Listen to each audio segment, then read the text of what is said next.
Xin chào tất cả các bạn. Video này mình sẽ chia sẻ về phần red milling, tức là gia công bán tinh. Thì ở đây có hai chi tiết, và đầu tiên là mình sẽ làm với chi tiết này trước. Mình sẽ ẩn bỏ cái chi tiết này đi.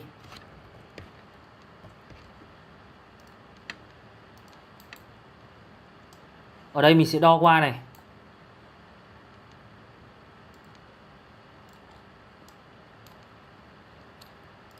Dài 273 này.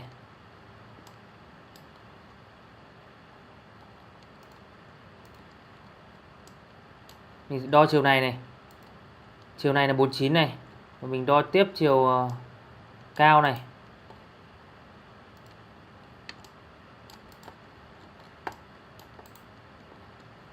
Đo đến cái đỉnh này này. Đấy. 86.13 này. Ok này. Chi tiết này thì ví dụ như là hai bên phần tai này. Đấy, hai bên tai này thì mình ví dụ như là đã gia công rồi. Phần này làm rồi. Cái hốc này làm rồi, nội chéo làm rồi. Rãnh này làm rồi. Và bây giờ mình chỉ gia công thô phần này. Mình dùng chương trình Z Milling để mình gia công bán tinh tiếp. Thì đầu tiên là chọn gốc. Chọn gốc thì gốc ở đây mình sẽ để ở giữa tâm. Thì ở đây mình sẽ tạo một cái gốc trước để cho vào môi trường gia công thì mình sẽ chọn vào. Thì vào đây các bạn chọn vào phần gốc này. Mình sẽ tạo gốc, tạo bởi 3 mặt này. Tí mình sẽ gá kiểu này. Đấy, mình sẽ gá kiểu này. Thì ở đây mình gốc đây là vuông gốc với x này, vuông gốc với y này, và vuông gốc với z này. Ok này. Và bây giờ mình sẽ dịch chuyển cái gốc này vào vị trí ở giữa tâm. Mình dịch chuyển này. Z lúc nãy mình đo là 86,13 này. Lên này. X lúc nãy mình đo là 273 này. Thì bây giờ dịch vào là âm 273 chia 2 này. Còn y lúc nãy mình đo là 49. Âm 49 chia 2. Ok này. Và cái gốc này thì mình bây giờ mình có thể đo được. Đấy, ví dụ như là theo trục Z này thì gốc tâm này này so với điểm mình sẽ đo so với điểm cao nhất này. Đấy. Đấy, đây là bằng 2/1000 là được rồi. Áp đây này. Đo so với trục này này. Ví dụ mình đo bắt vào tâm cái gốc này này. Đấy, so với mặt này này. Đấy, 49 chia 2 là 24.5. Ok, mình sẽ tiếp với phần này này.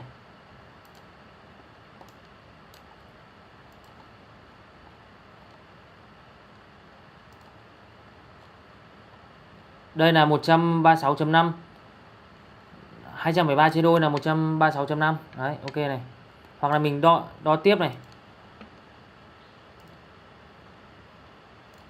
Đo với phần này này.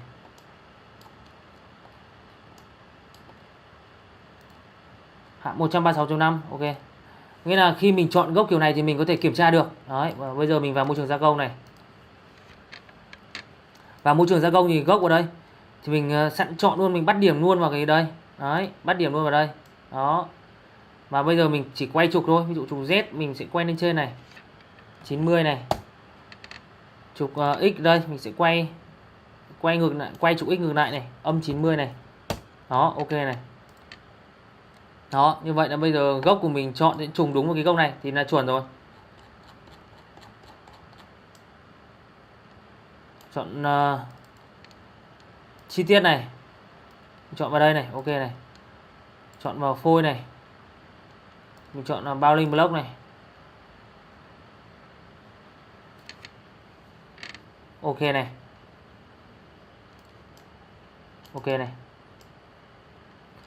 Bây giờ mình sẽ đi phá thô, mình sẽ đo này. Sẽ đo xem đoạn này là bao nhiêu. Đây là 26. Ví dụ như bây giờ mình phá thô bằng da 17 đi. Đấy, ok này. Áp ni này. Mình sẽ đo đoạn này tiếp này.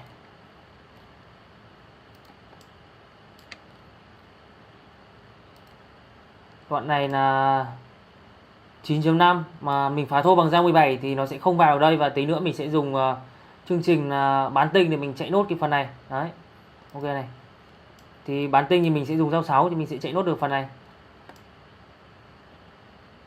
Bây giờ lập chương trình này.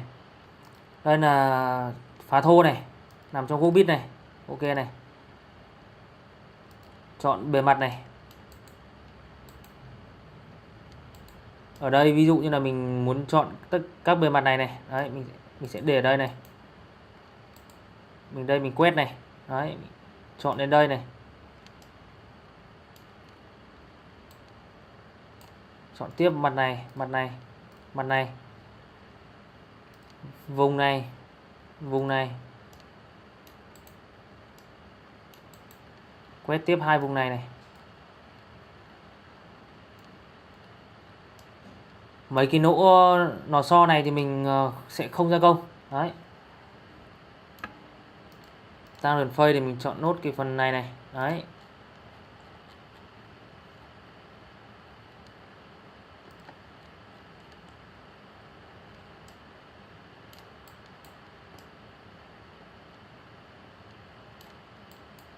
Ok này. Chọn dao này. Đây mình chọn dao 17 này. R0.8 này. Dao chip. Đây mình cho đề là T17, H17 này. Ok này. Chọn chế độ cắt, chọn follow very này. Đường ăn dao ngang mình để là 70% này. Để 2 giây rưỡi này. Dung size này.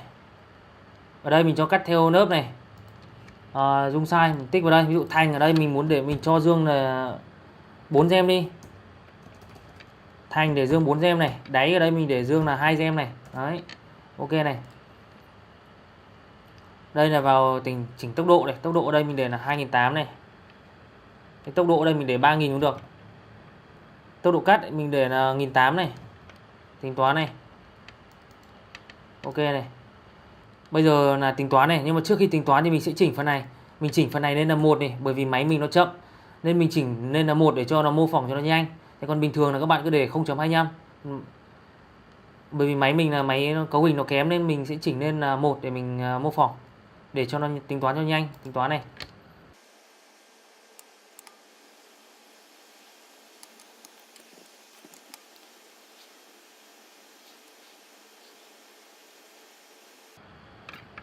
Ok này. Đó.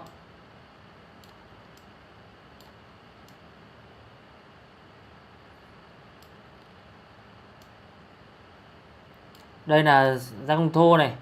Và bây giờ mình sẽ mô phỏng này.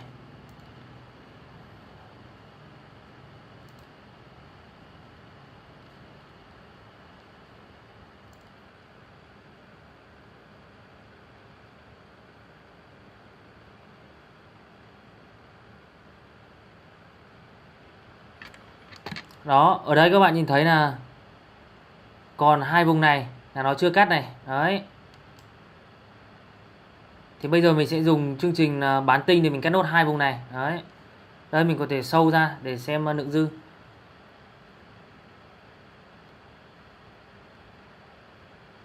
Mình tích vào đây này. Đáy là 2 gem này, tích vào đây này. Thành là 4 gem này. Tích vào đây này. 4 gem này. Tích vào đây này. 4 gem 7 này. Đấy, tích vào phần này này. 4 gem 9 này. Ok này.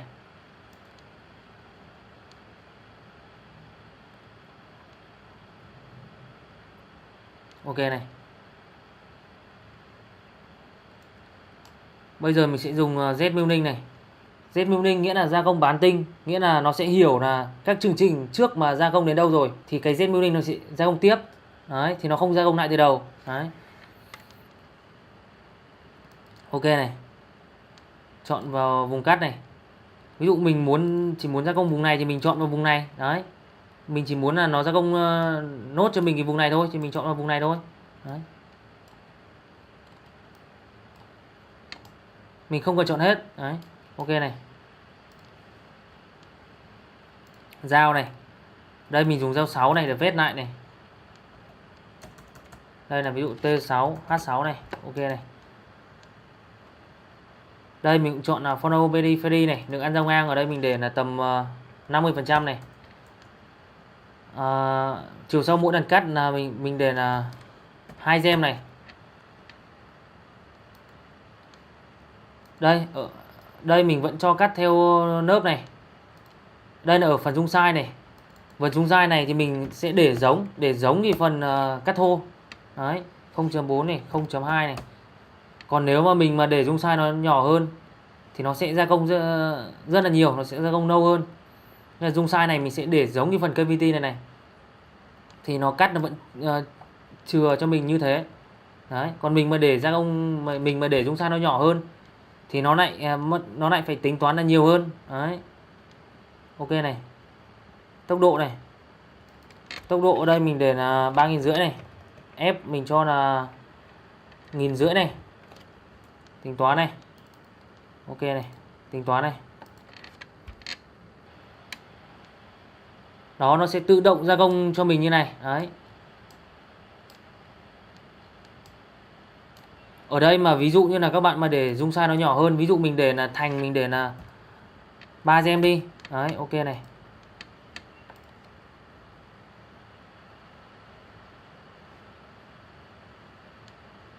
Đó, khi mình để thành là 3 gem thì nó lại tự động nó tính toán là nó gia công lại cho mình, nghĩa là cái thành này đang là dương là 4 gem, bây giờ nó lại gia công lại để cho nó còn là dương có 3 gem.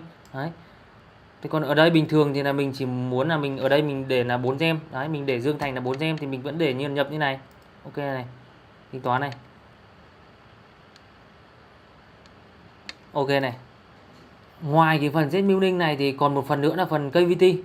KVT thì trong đấy nó cũng có một chức năng là gia công theo sau cái dao nào đấy. Bây giờ mình sẽ làm này. Ví dụ mình sẽ vét cái phần này không phải là bằng Z Milling mà bằng KVT. Đấy, ví dụ mình sẽ làm bằng KVT này. Ok này. Chọn bề mặt này, ví dụ mình đây mình cũng chọn các bề mặt này thôi, mình chỉ vét muốn gia công lại cái phần này thôi. Chọn vào đây này.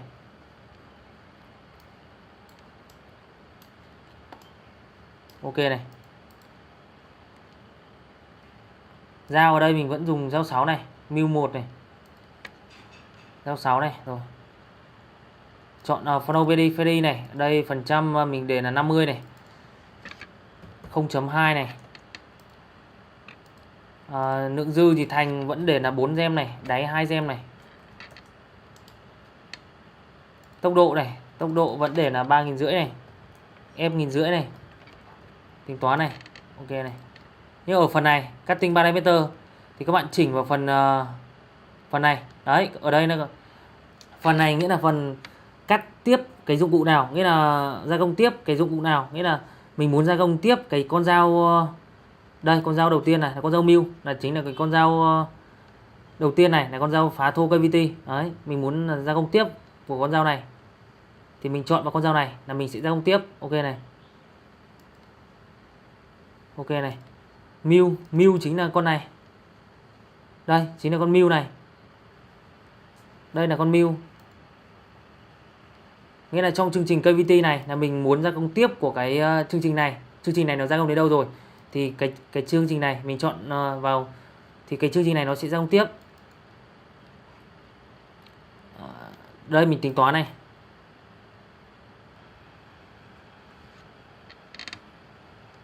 Ok này. Ở đây các bạn so sánh hai cái Z Milling với KVT này thì các bạn nhìn thấy là hai cái nó cũng na ná như nhau, nghĩa là đường chạy dao nó cũng giống nhau. Nhưng mà thường thì mình sẽ hay dùng Z Milling hơn. Đấy. Để đỡ phải suy nghĩ là mình nhập theo sau con dao nào. Đấy. Và trong một số trường hợp thì cái đường chạy dao của Z Milling nó sẽ chi tiết hơn, nghĩa là nó sẽ kỹ hơn và đường chạy dao nó sẽ nhiều hơn là chương trình KVT. Thì mình thì hay thường dùng là Z Milling hơn. Cái này mình ít dùng. Nhưng mà bây giờ mình vẫn là giới thiệu qua để cho các bạn biết. Thì sau này tùy vào từng trường hợp thì các bạn có thể dùng linh hoạt, cái nào hợp lý thì dùng. Bây giờ mình sẽ chuyển sang chi tiết tiếp theo. Chi tiết này là cũng tương tự, bây giờ mình sẽ phá thô vùng trong này và 4 cái phần này. Thế còn phần này mình sẽ không làm. Đấy. Và mình ví dụ như là 4 cái error này thì cũng làm rồi. 4 cái error này thì làm bằng Banana Profile thì là cắt được 4 cái error này rồi. Bây giờ mình sẽ đo này.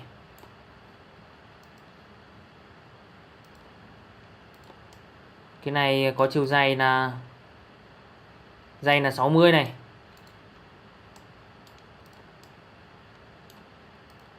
ba 310 này.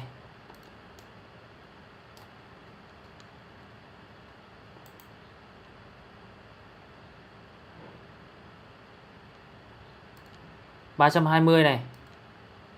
Đây, ví dụ bây giờ mình sẽ gá như kiểu này. Mình đi vào lập trình này, vẫn là tạo gốc này. Ví dụ đây là chi tiết mới thì bây giờ mình nhập vào khuôn này. Đấy. Chọn vào gốc này. Đây mình cũng gốc tạo bởi 3 mặt này. Vuông với x này. Vuông với y này. Vuông với z này. Mình sẽ đẩy ra này, âm 320. Âm 320 chia 2. Cạnh này là âm 310 chia 2. Ok này. Ok này. Group bit này, chọn group bit này. Nằm trong khuôn này. Ok này. Chi tiết này. Phôi này. Bounding block này. Ok này. Ok này. Ở đây mình sẽ đo này. Xem ra công kiểu gì này.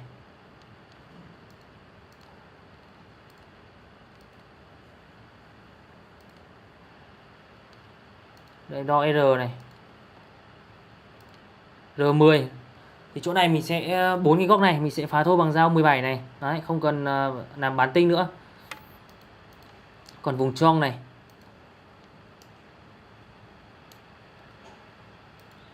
Đây là 159 này.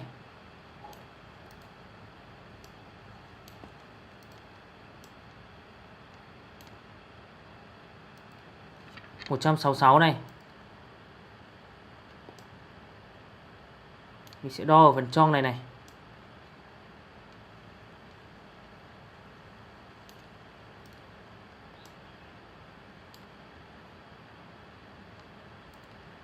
Ba mốt này.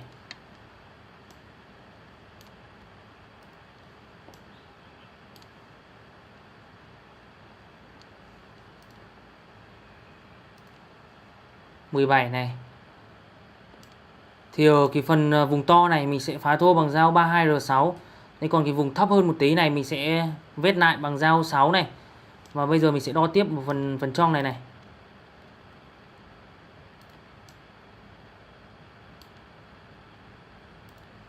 Trong này là 5 này.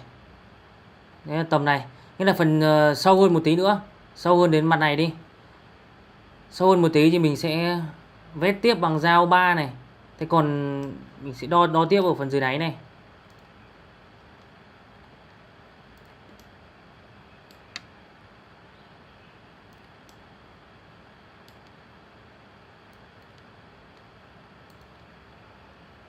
Đo chiều cao này.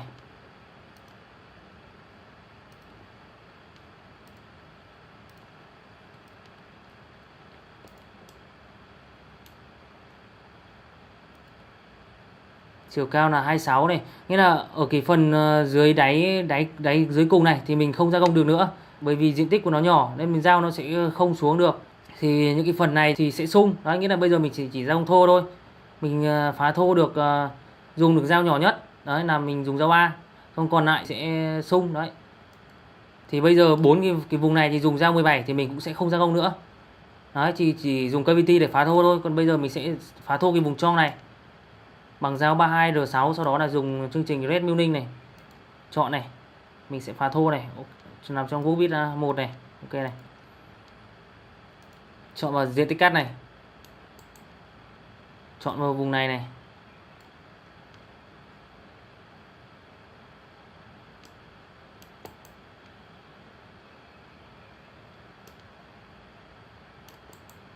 Ok này.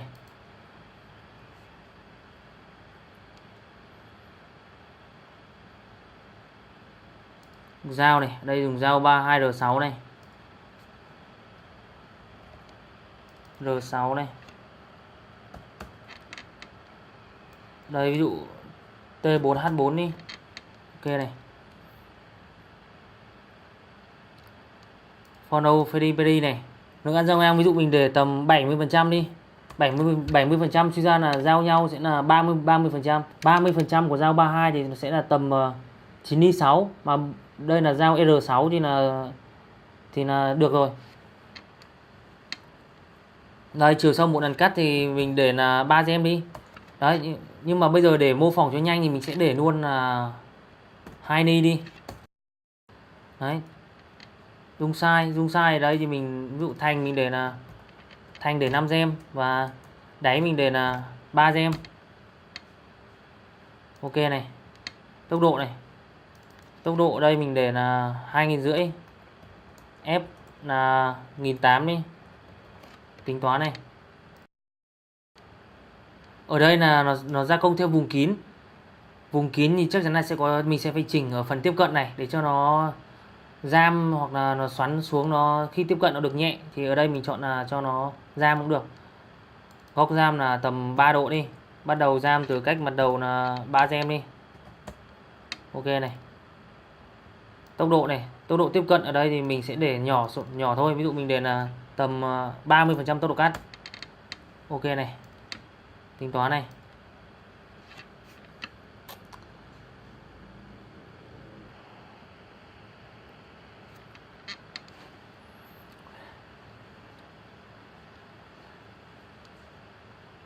Ok này. Bây giờ mình sẽ dùng dao 6 để mình vét tiếp này. Red Milling này. Ok này. Chọn vào vùng cắt này.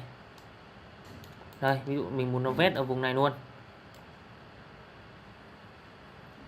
Ok này.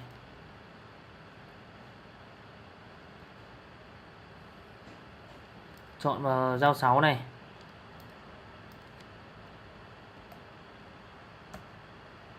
Đây ví dụ mình để là T8H8 đi. Hoặc là mình có thể dùng luôn con dao 6 ở trên này là T6H6. Ok này. Phono Peri này. Lượng ăn dao ngang mình để là tầm 60% này. F là chiều sâu cắt là mình để là 0.2 này. Nhưng mà ở đây mình sẽ để là 1 đi để cho nó tính toán cho nhanh. Lượng dư này 0.5 này, 0.3 này. Ok này. Tốc độ này 3.500 này. F là 1.500 này. Đây, ở đây mình cho tốc độ tiếp cận luôn đi. Tốc độ tiếp cận mình để là tầm 50% tốc độ cắt đi. Tính toán này. Ok này. Phần tiếp cận này mình lại chỉnh này. Mình cho giam này. Giam đây là 5 độ này. Cách là 0.5 này. Ok này. Tính toán này.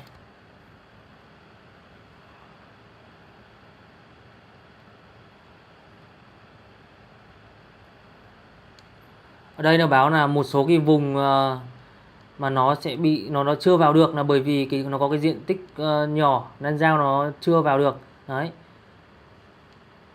Ok này, thì kệ. Nó báo thế thì kệ thôi. Ok này. Ở đây các bạn nhìn thấy là nó có nhiều cái phần hốc như này này. Mà nếu mình để cắt theo nớp thì nó cứ cắt, nó sẽ nhấc dao rất là nhiều, sẽ mất nhiều thời gian. Bây giờ mình sẽ cho nó điều chỉnh là cho nó cắt theo chiều sâu. Đấy, mình cho nó deep thì nó sẽ nhấc dao ít. Đấy. Ok này. Tính toán này.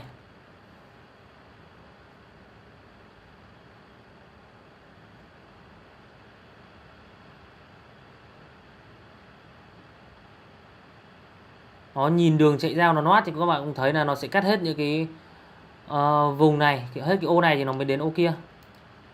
Ok này.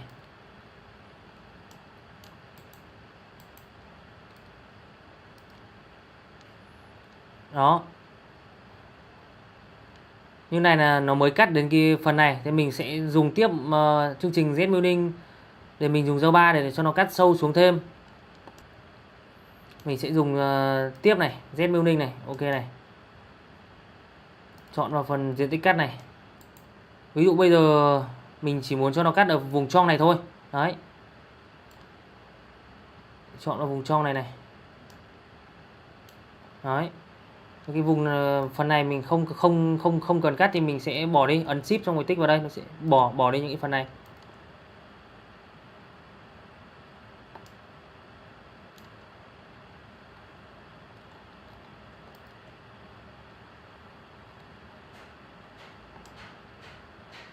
Ok này. Dùng dao 3 này. Đây là T3, H3 này. Ok này. Chọn Follow Periphery này. Đường ăn rau ngang mình để là tầm 60% này. Chiều sâu mỗi lần cắt mình để là 1 gem này. Đây là lượng dư thì mình ở đây mình chỉnh luôn là cắt theo chiều sâu này. Đấy. Lượng dư thì mình vẫn để là 5 gem. Và lượng dư đáy mình để là 3 gem. Tốc độ này. Phần tiếp cận này. Tiếp cận ở đây mình cho là giam này. Góc tiếp cận là 3 độ này. Bắt đầu tiếp cận từ cách là 3 gem này. Ok này. 4.500. F là 1.200. Tốc độ tiếp cận ở đây mình để là 20%. Tính toán này. Ok này. Ở đây mình sẽ để cái chiều sâu cắt này nó lớn lên để mô phỏng cho nhanh. Ví dụ mình để là 2 luôn đi. Tính toán này.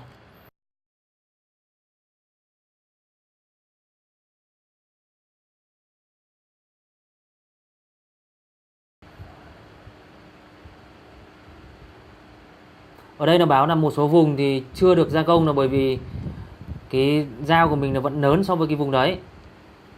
Ok này. Sau khi lập trình xong rồi thì các bạn xuất code ra. Sau đó các bạn nhìn vị trí Z cuối cùng là xem cắt sâu bao nhiêu. Thì các bạn nhìn được là thấy là chiều sâu. Thì từ đấy là các bạn xem là mình có dao hay không, nghĩa là dao mình có phù hợp không, nghĩa là dao mình có đủ chiều sâu không, có đủ chiều dài không. Xong rồi từ đó thì mình biết được là mình sẽ gá dao dài bao nhiêu. Và nếu không có dao thì mình sẽ điều chỉnh lại chương trình để làm sao cho nó phù hợp. Video này của mình làm đến đây là kết thúc. Xin chào tất cả các bạn.